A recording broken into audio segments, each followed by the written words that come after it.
ಎಲ್ಲರಿಗೂ ನಮಸ್ಕಾರ. ನಾನು ನಿಮ್ಮ ಸಾನ್ಯಾ ಅಯ್ಯರ್. ಮೊದಲನೇದಾಗಿ ಗಿರಿ ಬಗ್ಗೆ ಹೇಳಲೇಬೇಕು. ಗಿರಿ ನಮ್ಮ ಅಣ್ಣ ಇದ್ದ ಹಾಗೆ. ಎಷ್ಟೋ ವರ್ಷಗಳ ಪರಿಚಯ ನಮ್ಮಿಬ್ರದ್ದು. ನಮ್ಮ ಬ್ರದರ್ ಫ್ರಮ್ ಅನದರ್ ಮದರ್ ಅಂತ ಹಾಗೆ ತಿಳ್ಕೊಬೋದು. ಅವನಿಷ್ಟು ವರ್ಷ ಖಂಡಿತ ಕನಸು ಒಂದೇ, ನಾನು ನಿರ್ದೇಶಕನಾಗಬೇಕು ಕನ್ನಡ ಸಿನಿಮಾ ರಂಗದಲ್ಲಿ ಅಂತ. ಹಲವಾರು ಅವನೇ ಹೇಳ್ಕೊಂಡ ಹಾಗೆ ಹಲವಾರು ಪ್ರಾಜೆಕ್ಟ್ಸ್ಗಳನ್ನ ಮಾಡಿದ್ದಾನೆ. ತೆರೆ ಹಿಂದೆ ಜಾಸ್ತಿ ಕೆಲಸ ಮಾಡಿ ಇಷ್ಟು ವರ್ಷ ಗಳಿಸ್ಕೊಂಡಿರುವಂಥ ಎಕ್ಸ್ಪೀರಿಯನ್ಸ್ನ ಇವಾಗ ಸಂಪಿಗೆ ಮೂಲಕ ನಿಮ್ಮೆಲ್ಲರ ಮುಂದೆ ತರ್ತಾ ಇದ್ದಾನೆ. ಒಂದೆರಡು ಮಾತು ಆಚೆ ಈಚೆ ಆಗಿರಬಹುದು. ಸ್ವಲ್ಪ ಅವನಿಗೆ ಸ್ಟೇಜ್ ಫಿಯರ್ ಇರೋದ್ರಿಂದ ದಯವಿಟ್ಟು ಕ್ಷಮಿಸಿ ಅಂತ ಕೇಳ್ಕೊತೀನಿ ಏನಾದರೂ ತಪ್ಪು ಮಾತಾಡಿದರೆ. ಬಟ್ ಸ್ಟೇಜ್ ಫಿಯರ್ಗೂ ನಾವು ಕ್ಯಾಮ್ರಾ ಹಿಂದೆ ಯಾವ ಥರ ಕೆಲಸ ಮಾಡ್ತೀವಿ ಅನ್ನೋದಕ್ಕೂ ಒಂದಕ್ಕೊಂದು ಸಂಬಂಧನೇ ಇಲ್ಲ.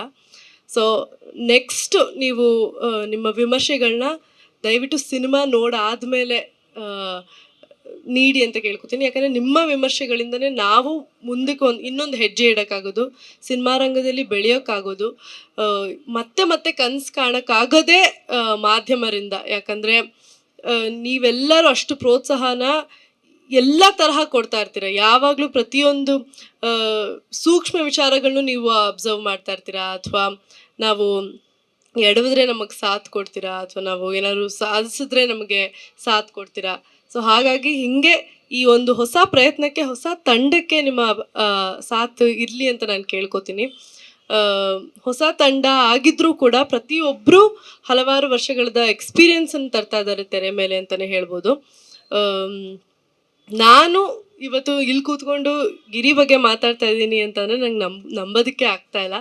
ಯಾಕಂದರೆ ನಾನು ಇಷ್ಟು ವರ್ಷ ನೋಡಿರೋದ್ರಿಂದ ಈಶಾನಿ ಅವರ ಮ್ಯೂಸಿಕ್ ವಿಡಿಯೋಸ್ ಆಗಿರಲಿ, ರಾಹುಲ್ ಡಿಟೋವಿ ಮ್ಯೂಸಿಕ್ ವಿಡಿಯೋಸ್ ಆಗಿರಲಿ, ಅಥವಾ ಏನೋ ಅಸಿಸ್ಟೆಂಟ್ ಡೈರೆಕ್ಟರ್, ಅಸೋಸಿಯೇಟ್ ಡೈರೆಕ್ಟರ್ ಆಗಿ ಕೆಲಸ ಮಾಡಿರೋದಾಗಿರಲಿ, ಪ್ರತಿಯೊಂದೂ ನಾನು ನೋಡಿದ್ದೀನಿ. ಆದರೆ ನಾವೆಲ್ಲರೂ ಅವನಿಗೆ ಹುರಿದುಂಬಿಸ್ತಾ ಇದ್ವಿ, ನೀನು ಆಗಲೇಬೇಕು ಒಂದು ದಿವಸ ಅಂತ.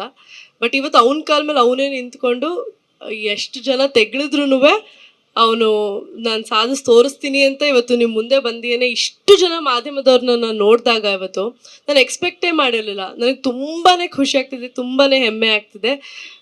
He's come this far in life and he'll reach much more heights ಅಂತ ಹೇಳ್ಬೋದು. ಹಾಗೆ ಇಡೀ ತಂಡಕ್ಕೆ ಕಂಗ್ರ್ಯಾಚುಲೇಷನ್ಸ್. ಇನ್ನೂ ಹೆಚ್ಚು ಹೊಸ ಹೊಸ ಕಾನ್ಸೆಪ್ಟ್ಗಳನ್ನ ಕನ್ನಡ ಸಿನಿಮಾ ರಂಗಕ್ಕೆ ತೊಗೊಂಬನ್ನಿ ಅಂತ ನಾನು ಕೇಳ್ಕೊತೀನಿ.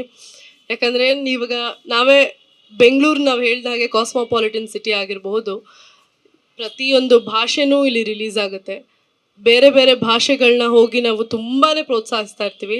ಆದರೆ ನಮ್ಮದೇ ಆದ ಭಾಷೆಯಲ್ಲಿ, ನಮ್ಮ ಕನ್ನಡದಲ್ಲಿ ಒಂದು ಒಳ್ಳೆ ಕಾನ್ಸೆಪ್ಟ್ ಬಂದಾಗ ಅದನ್ನು ಥಿಯೇಟರ್ಗೆ ಹೋಗಿ ನಾವು ಸಪೋರ್ಟ್ ಮಾಡೋದೇ ಇಲ್ಲ ಯಾವತ್ತು. ಸೊ ದಯವಿಟ್ಟು ಹೊಸ ಕಲಾವಿದರಿಗೆ, ಹೊಸ ಕಾನ್ಸೆಪ್ಟ್ಗಳಿಗೆ ಜನರು ಸ್ವಲ್ಪ ಜಾಗ ಮಾಡಿಕೊಡ್ಬೇಕು ಅಂತ ನನ್ನ ಒಂದು ವಿನಂತಿ ಅಷ್ಟೆ. ಯಾಕಂದರೆ ಈಗ ಬೇರೆ ಇಂಡಸ್ಟ್ರೀಲಿ ಎಷ್ಟು ಒಗ್ಗಟ್ಟಿದೆ, ಅವರು ಎಷ್ಟು ಮುಂದುವರಿತಾ ಇದ್ದಾರೆ. ಹೌದು, ನಾವು ಮುಂದುವರಿತಾ ಇದ್ದೀವಿ, ಸರಿ, ಕರೆಕ್ಟ್. ಆದರೆ ದೊಡ್ಡವರು ಸಿನಿಮಾ ಮಾಡಿದಾಗ ಮಾತ್ರ ಎಲ್ಲೋ